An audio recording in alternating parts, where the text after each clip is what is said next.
My daughter, Ashlee, she's no longer here with us. And they released a statement saying that Ashlee was found unconscious in her villa and was rushed to a local hospital. Something about this story doesn't sit right, and the deeper you go, the more unsettling it becomes.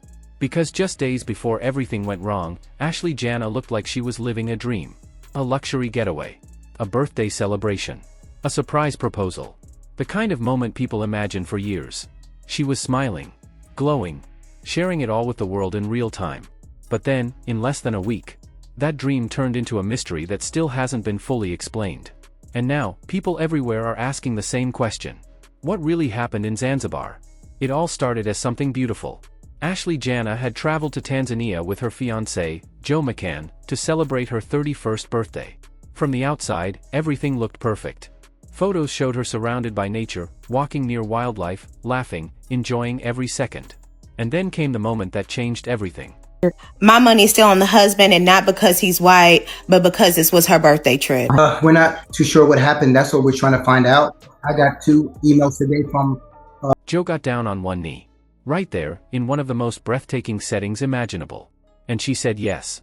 You could feel the excitement through the screen. Family members later shared that she had called them, FaceTimed them, told them everything. She sounded happy.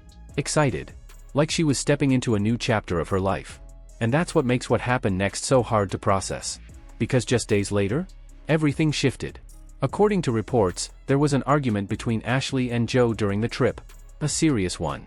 Serious enough that hotel staff reportedly stepped in. Serious enough that the two were separated into different rooms. That detail alone has stuck with people. Because it suggests that behind the perfect photos, something wasn't right. And then comes the timeline. The part of the story that continues to raise the most questions. Ashlee was later found in her villa, unresponsive. Emergency help was called. She was rushed to the hospital. But Ashlee was okay, and she was stable, and she was okay, and don't worry about it. but that she was at the hospital. I just spoke to the family of Ashlee Robinson. She's the 31-year-old influencer who was on vacation. Despite efforts to save her, she passed away the following day. And just like that, a birthday trip turned into a tragedy. Now here's where things become more complicated. Because the explanation given by local authorities has not been fully accepted by everyone. Officials in Zanzibar have stated that, based on their investigation, there was no evidence of outside involvement. But Ashlee's family? They're not convinced. Not even close. From their perspective, there are too many unanswered questions. Too many gaps. Too many things that just don't add up. One of the biggest concerns they've raised is the delay in communication. According to statements from the family, they were not informed immediately about what had happened. There was a gap. Hours passed before they fully understood the situation. And that detail alone has left many people asking, why? Why the delay? What was happening during that time? With her fiancé celebrating her birthday. He actually proposed on the trip. But something crazy. The luxury resort the couple was staying at called saying that Ashlee passed away. According to... Was everything handled the way it should have been? No one has provided a clear answer. And that uncertainty has only fueled more speculation. At the same time, attention has turned to behavior. Not just what happened, but how things unfolded afterward.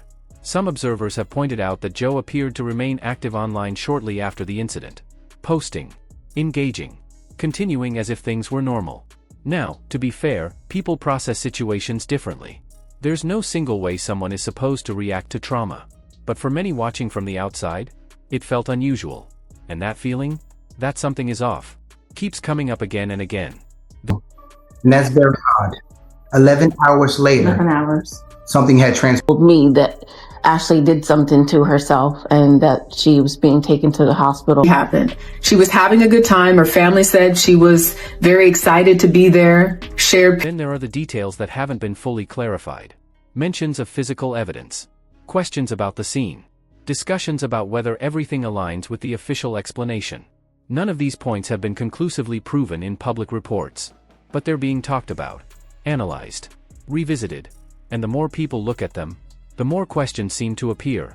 At the same time, people have gone back to the beginning, rewatching videos, looking at photos, trying to understand the dynamic between Ashlee and Joe. Ashlee looked completely in love, radiant, present. But Joe? Some viewers say his energy felt different, reserved, distant. Now, that's subjective. Interpretation, not fact. But in cases like this, perception matters. Because once doubt enters the conversation, I said, what happened when? And he told me it had been 11 hours prior. Hours later, Pictures with the family, FaceTime them when she was proposed to. everything starts to look different. And then there's the online reaction. Comments that were once ignored are now being revisited. Messages that seemed random at the time now feel eerie in hindsight. People asking questions before anything even happened. Warnings that didn't make sense back then, but feel unsettling now. It's that hindsight effect. The kind that makes people wonder, was something there all along? Or are we just trying to make sense of something that doesn't have a clear answer? Because at the center of all of this is a family searching for the truth. It's still pending right now. So there has nothing official has been released. Ashlee's loved ones have made it clear. They want answers. Real answers. Not assumptions. Not speculation. They've pushed for further investigation, even calling for outside involvement to ensure that every detail is properly examined. Because from their perspective, this story isn't finished. And until it is, they won't stop asking questions. Meanwhile, the public continues to watch, to analyze. The embassy in Zanzibar, and they said the investigation is still ongoing. To debate. Some believe the official explanation. Others believe there's more beneath the surface. And that divide is exactly why this story keeps growing. Because it sits in that space where facts, emotions, and uncertainty all collide. And when that happens, people don't move on. They look closer. They dig deeper. They try to connect pieces that may or may not fit together. But here's the reality. Right now, there is no complete picture. There are confirmed details. That they have not determined the cause of death yet at all. An investigation still on. There are reported claims. And there are unanswered questions. And until everything is fully clarified, this story remains exactly what it is. A mystery. One that started as a dream, and ended in a way no one expected. So now the question becomes, when all the facts finally come out, will they confirm what people suspect? Or will they change everything we think we know?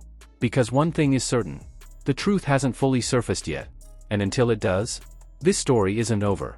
Not even close. So what do you think really happened? Drop your thoughts below.